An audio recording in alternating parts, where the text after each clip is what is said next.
Ladies and gentlemen, are you ready? Shit's about to hit the fan. Welcome to Unsanctioned Thursdays on Wrestling with Freddie. Ladies and gentlemen, welcome to Unsanctioned Thursdays, the show that you guys asked for, the show you wanted, you made. It's for you until you hate it. It will be here not last week, but a couple weeks ago, we started our Indie Talent Spotlight. It went really, really well. We had Vinny Pacifico on. We still wish him all the best. But this week, we have someone a little bit different. She's from Knoxville, Tennessee. We have Kaitland Alexis. You've been wrestling, Miss Kaitland, for about 3 years. You were trained by the one and only Dr. Tom Pritchard. I believe that's Bruce's brother. I knew Bruce really well. Yes. I never got to meet Tom, though.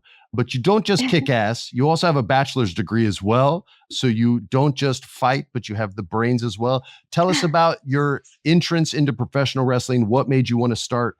And the story, as in long form, short form, whatever form you want.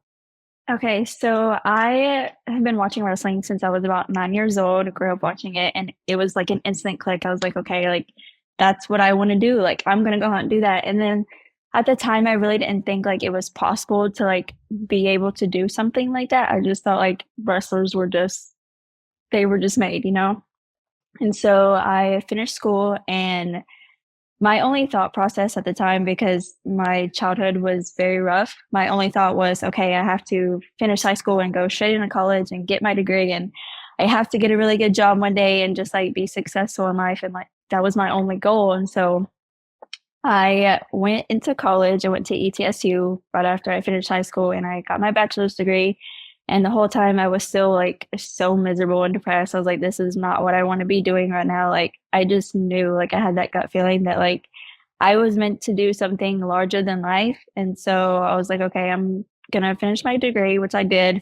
And I was like, okay, I'm going to apply to wrestling school and chase my dream. And now here we are.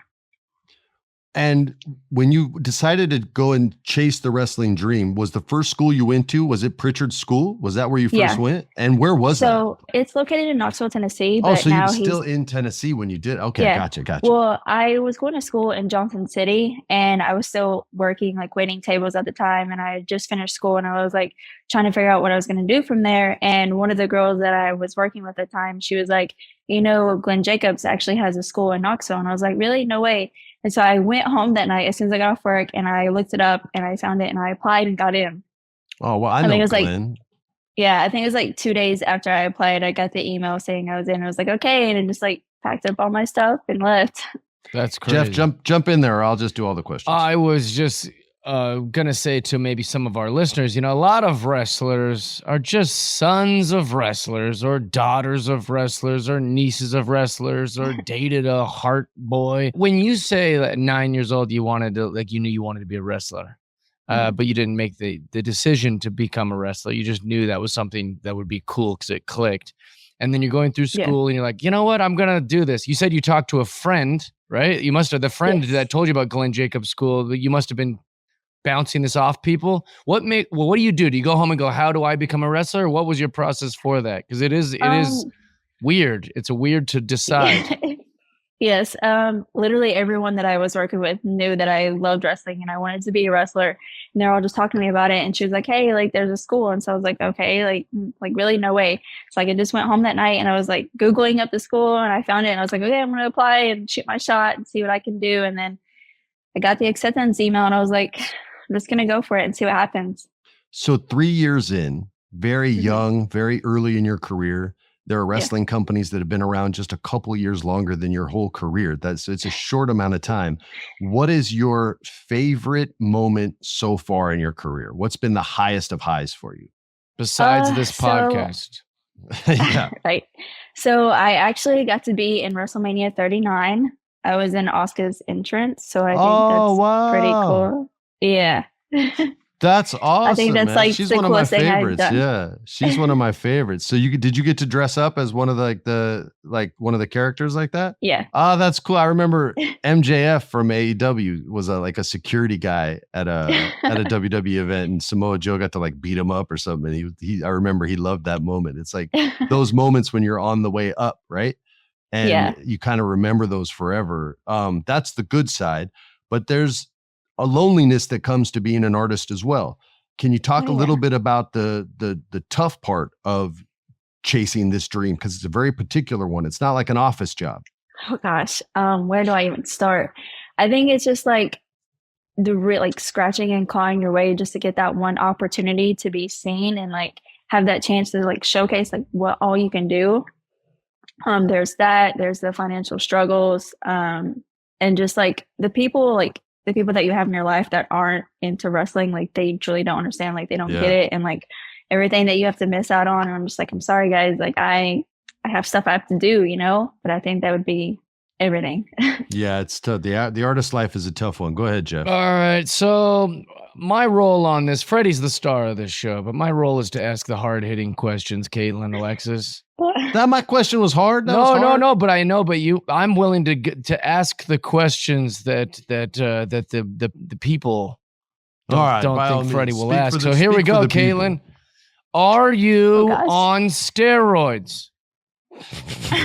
No. A lot of wrestlers do steroids and they get popped and it's a big deal. So I mean, you see this? Yeah, you okay, fair enough. Nice. That didn't answer the question. That's just you flexing in the Zoom. No, right. I'm not. Fair enough.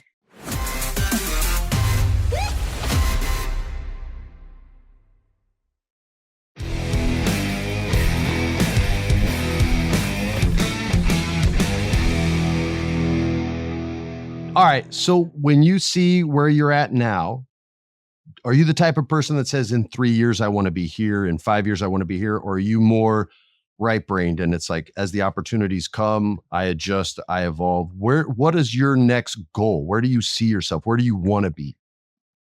I want to get signed. Yeah. I want to be the next big thing in WWE. That's been like, I wanted to be a WWE superstar since I was 9 years old. Who was the first wrestler that you remember watching that you kind of fell in love with? Not fell in love with, but you know what I mean? Like where you're like, oh my God, they're awesome. Trish Stratus.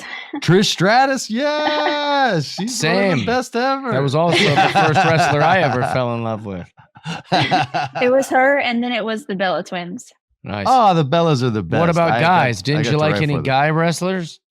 Yeah, it's got to be a dude. Stone Cold Steve Austin. Yeah, yeah, it's a good one.